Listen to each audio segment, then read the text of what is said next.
Vamos imaginar então cada um dos 7 critérios considerando esses 2 parâmetros então. A compulsão, né? Como eu detectaria a compulsão?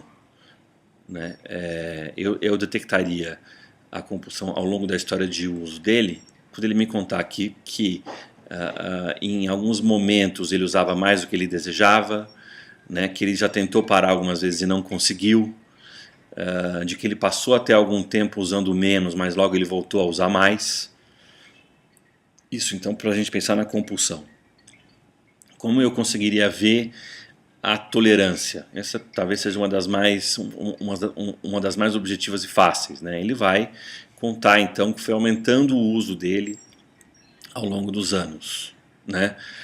A tolerância, inclusive, é um dos poucos sintomas entre esses 7 critérios que isoladamente não quer dizer nada, né? Sintomas de abstinência. Quais são os sintomas de abstinência da cocaína? Né? É um quadro que se caracteriza inicialmente por uma lentificação, ou por um desconforto, ou por um quadro depressivo, que ao longo das horas passa por um quadro de fissura, inquietação, irritação, irritabilidade, disforia, que é o que a gente chama. Né? Esse mal-estar que parece que vem não sei de onde e vai para não sei onde. Né? Essa coisa meio, esse mal-estar pelo mal-estar. Isso são sintomas muito presentes, são sintomas de abstinência muito comuns, né, nesses usuários. Geralmente de manhã é um período em que eles estão mais irritados, mas não necessariamente, né, considerando o padrão de uso do crack, especialmente aquele usuário que usa muitas horas e fica dias sem utilizar.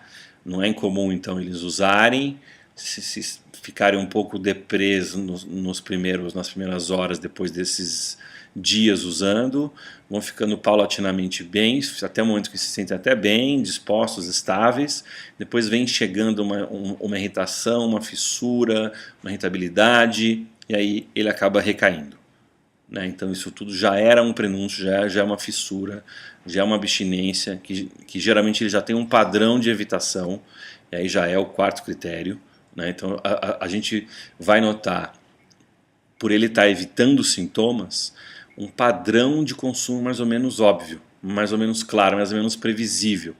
Que se ele não percebe, por exemplo, o familiar percebe. Fala assim, doutor, ele recai a cada 3 dias, ele começa a ficar mais irritado, aí tem uma hora que ele some, vai e usa e fica 2 dias sem aparecer em casa. Então tem um padrão, tem uma história que se repete. Né? Se a história está se repetindo, é porque a pessoa está evitando o sintoma. O critério de estreitamento também é bastante claro para o usuário de crack. Considerando que no começo ele ainda consegue manter alguma coisa e conciliar com alguma coisa, com o tempo tudo vai se desmilinguindo, vai se desmontando e ele vai ficando cada vez mais voltado para o uso. Então aí eu também já falei da saliência do uso, que no começo ele até consegue combinar com algumas coisas e depois ele vai cada vez mais privilegiando o uso. É claro que também não vamos achar que ele necessariamente vai para a Cracolândia. Então tem alguns usuários atualmente bem documentados, usuários que estão usando há anos e trabalham o dia todo e fumam no final do dia. Pode ser um padrão menos observado, mas também existe. Então você vê que são usuários com saliências distintas. Tem usuários que desmontam tudo para ficar usando crack, tem usuários que ainda conseguem manter algum tipo de contato com o mundo da abstinência. Então, mas conforme esse uso vai se consolidando, ele vai ficando mais estereotipado, mais óbvio, e isso é o estreitamento. Então, só para a gente ver que, considerando o histórico dele e considerando o dia típico, a gente encontra aí os principais critérios, ou a gente investiga os principais critérios que a gente precisa. Nós temos que diferenciar dependência de uso nocivo. Vamos ver o que está escrito aqui no livro. Uso nocivo. A característica essencial do uso nocivo é um padrão mal adaptativo de uso de substância que acarreta complicações clínicas e ou psicossociais ao indivíduo de modo recorrente, mas geralmente restritas ao período do consumo. Essa é uma característica importante, porque fora do consumo não existe compulsão pela droga, não existe um padrão de consumo que é regular ao longo do tempo. Muitas vezes a pessoa usa, vai usar um mês depois, uma semana depois, 3 meses depois, não tem uma regularidade.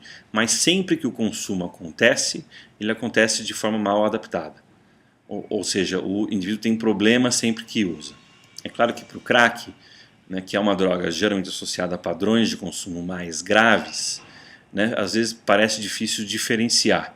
Mas se a gente pensar, por exemplo, no álcool, é muito comum, né, ou com alguma frequência, a gente encontra pacientes que falam assim, eu não bebo, fico muito tempo sem beber, mas sempre que eu bebo eu tenho problemas. Eu brigo, bato o carro, eu bebo demais, enfim, não existe a possibilidade de beber com moderação, por mais que ele queira. Então, isso eu considero o uso nocivo. Mas, então, assim, é aquele uso onde os problemas se concentram no episódio de uso. Fora do episódio, tudo acontece dentro da normalidade. Ao passo que na dependência, não. Né? A pessoa passa a monopolizar a vida dela para o uso e o entorno tende a ficar menos importante. Por fim, a questão da gravidade. Então, conforme eu disse, né, na hora de investigar os 7 critérios, não importa a etiologia, cada um tem a sua linha explicativa e explica aquele problema como achar que deve explicar. E é uma investigação de caráter universal. Ou seja, eu vou buscar uma condição que se repete em todos os indivíduos que usam, que pode se repetir, independentemente da droga que eles utilizem. Eu particularizo o meu diagnóstico no instante em que eu investigo a gravidade de cada um dos 7 critérios.